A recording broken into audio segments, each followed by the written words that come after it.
I was a sophomore in college when I was assaulted. I was only 4. I've attended many parole hearings for my mother's killer. I felt helpless. But now I have a voice. Because I'm not alone. Because I can. ICANN Crime Victims Assistance Network provides comprehensive victim services, including counseling and assistance at parole hearings free of charge to victims and survivors of violence. Visit ican-foundation.org. We're here to help. The project was supported by funding awarded by Federal Grant Fund 2019V2GX0053 through the Cal OES.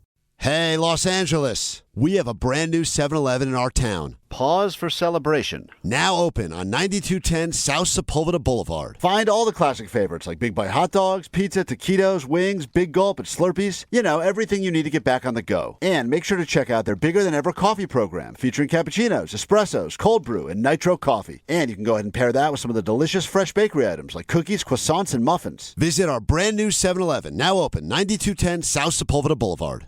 Can Mike Tomlin find it within himself to actually criticize Ben Roethlisberger by name when he sits down and talks to the media later today? Post-game, he was asked about problems with the downfield pass game. Just detailed execution.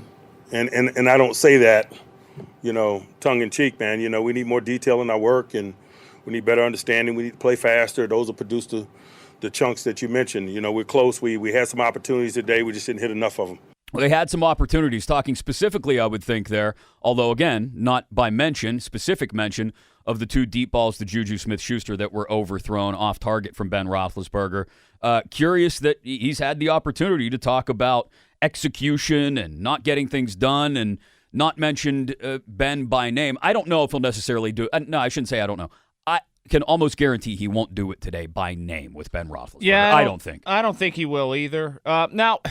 But is there code, though, here? When he says the passing game or when he says something like that, who else would he be talking about? Like, can he meet halfway and say, you know what, I'm not happy with the passing game. I'm not happy with the way that things are going in that regard, because that is the truth here. The passing game is a problem, and I think we would be ignorant to ignore the fact that the offensive line is still not doing a great job. This is incrementally better week to week, but still not a great job.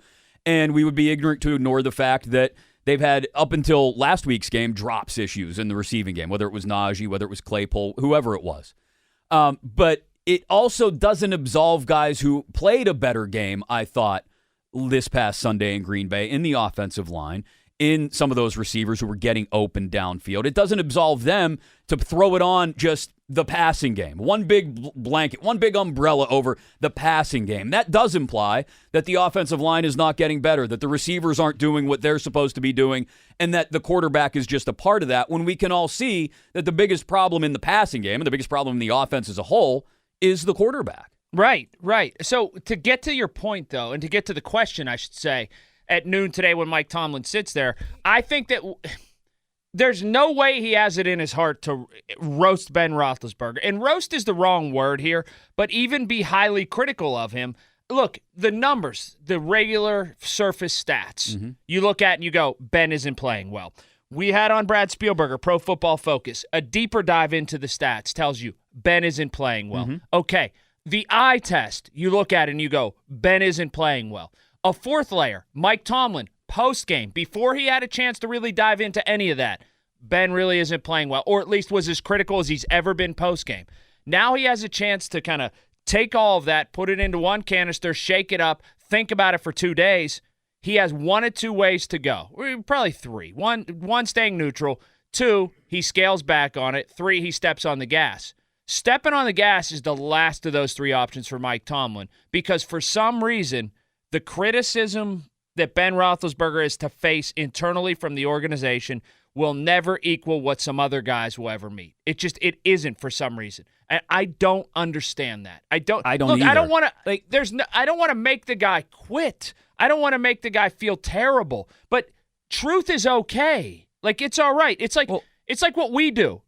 You guys are haters. No, we're not. We just tell the truth, and we're not homers. Just telling you what our opinion is, what our honest opinion is. And Mike Tomlin's honest opinion right now, it's okay to say, yeah, you know what, our offense as a whole is not getting it done. But there needs to be a delineation between the offense as a whole. Again, that implies the line. That implies the running back who had a better game this week. That implies the tight ends and receivers. That implies the coordinator. That implies everybody is not doing their job. And granted, again, everybody has fallen short at some point through these first 4 weeks, but we are now at the point where after 4 games, the guy who is falling shortest, for lack of a better way to put it, of what he needs to be doing is the quarterback. So Mike Tomlin needs to say, hey, you know what? Our offense as a whole, you can see it in the numbers, is not doing what it's supposed to do, but that starts with Ben Roethlisberger. Yeah, hold that for a minute, and let's build off of that, because I don't know how he can say, you rank blame, right? Everybody does. Mm-hmm. That's what you do. It's commonplace. I don't know how he can say, all right, we have problems on offense, all right? Najee Harris or Deontay Johnson are the same amount of problem that Ben Roethlisberger is. I don't know how in good conscience he could say that. And when asked questions in that vein, which he will be asked, how he could answer those honestly like that. It comes back to if he's still doing that sort of false equivalency like he did after the Bengals game. You played it earlier where somebody asked him about Najee and how he seems to be growing or is he getting any better? And he comes up with this false equivalency of, well, you know, our offense as a whole isn't doing enough. That falls on Najee as well, and he's got to do this. When in reality, Najee Harris is like the lone bright spot in this offense right now, or one of the few bright spots in this offense right now. It is unfair and does a disservice to those other guys if you insist on equaling or leveling or creating a false equivalency between their level of play and your quarterback's level of play, which has been more substandard than anybody else on the team to this point. No one's asking, us included, right? And maybe you think we're hard on people or whatever. I'm not asking him to emasculate Ben Roethlisberger or take it over the top or tell him he needs to quit today. But a level of criticism that is commensurate with the level of criticism he's given other players at times when they haven't performed to the level at which they should be performing is all that's asked. Because then what it does, and it's rightly so by the people who consume this football team, you're asked if Ben is protected more than other people. If he's been protected his whole career here, and now that it's obvious he's not performing, not just at the level that he should be able to perform, but at a level at which is equal to peers around the league and the level that's expected of a starting quarterback, if he's artificially being protected for some reason. And it feels that way. It feels like this entire season. And again, I'll stand by the opinion that I don't think they're going to pull him. I think as long as he's healthy, they're going to continue to start him, and that as long as he's healthy, they'll start him all 17 games this year, regardless of how bad he may be at any point. Mike Tomlin will continue to stand by him. And if that ends up playing out that way, it will feel like they decided to sacrifice a season in order for Ben Roethlisberger to feel good at the end of his career. I don't know how your takeaway can be something other than that. And it becomes, too, now, people who you can't shout them down who say, well, Ben came back to chase those individual stats. You know, what is this endeavor about right now? Is it about winning football games? Because here's the thing, if it's about growing the organization and getting better, it shouldn't include Ben Roethlisberger. Well, and I do believe in their hearts, in Mike Tomlin's, and in at what Art point do they Rooney's, think they're out of it for this year? Right. In Mike Tomlin's and Art Rooney's and Ben Roethlisberger's minds, they believed that him coming back was a better option than Mason Rudolph and or Dwayne Haskins. They really, truly believed that gave them a better chance to win. And we agreed with that to an extent, right? Because they simply don't have the confidence in Rudolph and Haskins to hand the keys over to either one of those guys. If that's the case, if you really brought him back, if you allowed him to come back because you believed it was your best chance to win football games, you also have to have the opinion, take a step back, look at the situation as a whole and say, well, it's no longer our best chance to win football games. And if we still believe we can win enough football games to be in any kind of conversation this year, we need to go to somebody different. And it will be, after this game, if it continues, it'll be past the quarter pole, and it will then be 11 games pretty much. It's not just 4 games or 5 games this year. It would be 11 games if you go back to last year. So what is the accurate and what is the suitable sample size? Because a lot of people don't get 5-6 games as a quarterback. Mason Rudolph didn't. Right. To go ahead and measure themselves against what is good enough if you're truly trying to win now. Right. But the other side of it, too, if you're not trying to win now, then you need to you're in control of this timeline. You can find out as opposed to waiting till next year what Mason Rudolph's about. And if he's not good, then you scrap all the plans and figure it out on free agency or the draft going into next year. Open up your options. They actually have a next luxury where they now control the timeline more than they ever thought. Open up your options for next offseason. Instead of saying, well, next year's the year we give Rudolph and or Haskins a chance. We'll give them a crack at it. We'll have a quarterback competition, and we'll probably go back and forth during the season because when one guy has a bad game, we'll have zero confidence in him, as Mike Tomlin's shown before in Rudolph. We'll go to the other guy back and forth and all that.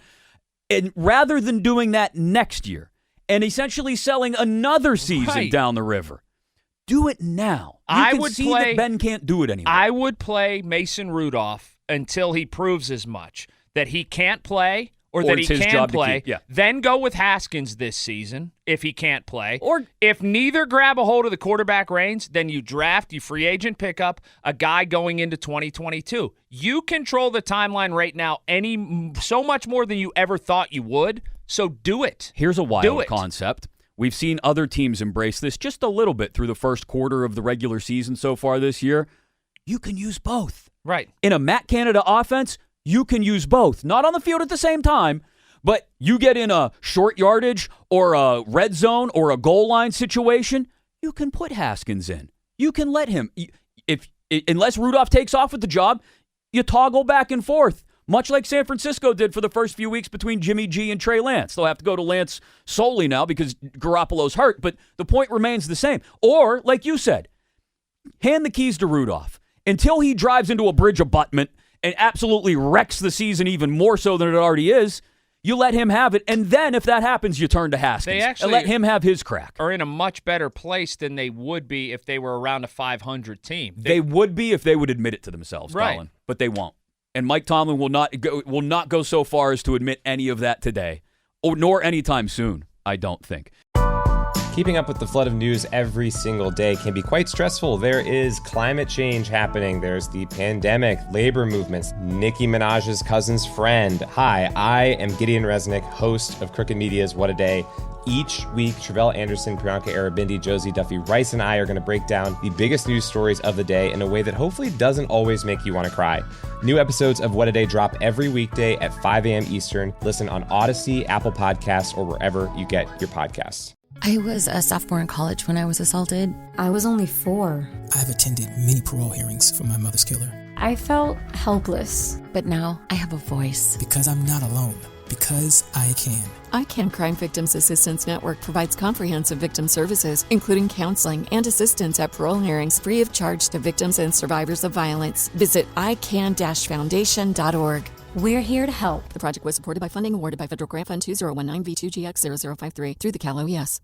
Many Wall Streeters are predicting the inflation plane is ready to take off. At Owning, we still have a few refi seats left with 30-year fixed 2.75% rate in APR with no closing costs on them. If the experts are right and the inflation plane flies high, APRs this low may be a distant dream. Don't mess around. Call 833-2-OWNING or go to owning.com before the refi market flies completely away from you. Maybe the experts are wrong and rates don't go up any higher. But if they're right and the plane is flying with mortgage rates reaching the 4s, you'll kick yourself hard that you didn't grab a seat now. Don't be a dummy. Save the money. NMLS 2611, licensed by the Department of Financial Protection and Innovation under the California Residential Mortgage Lending Act. Subject to credit approval. Call 833-852-6464 for terms and conditions. Equal housing lender. Call 833-2-OWNING for a 30-year fixed refi with a 2.75% rate in APR today. That's 833-2-OWNING or owning.com.